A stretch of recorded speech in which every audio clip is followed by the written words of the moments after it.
Алдарыңызда GB12 модельдегі мотоцикл. Бұның алдынан бастап таныстырайық. Бірінші пластиктен.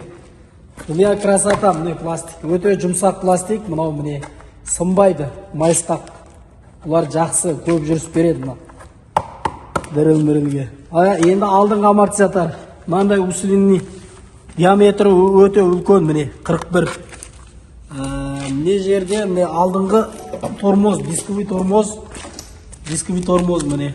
Бұл орында тоқтауына жақсы. Алдыңғы доңғалағы 20, 21, 90, 100 деген.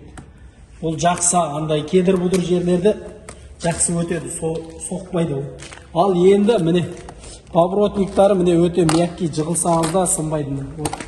Әдей тау-таста жүруге арналған. Вот міне алдыңғы парасы кішкентай, бірақ жарығы өте жақсы түседі. Лед. Бұлар көбінде сынып кетуге, андай тау-таста жүруге өте. Щиток приборын қараңыздар, құрттай ғана. Бұл нағыз анау секіртіп, аң қууға, жылқы қууға арналған мотоциклдерде осындай болады. Енді моторға келсек, мотор штанговый мотор міне. Бұл штанговый мотордың бір жақсы жері капризный емес.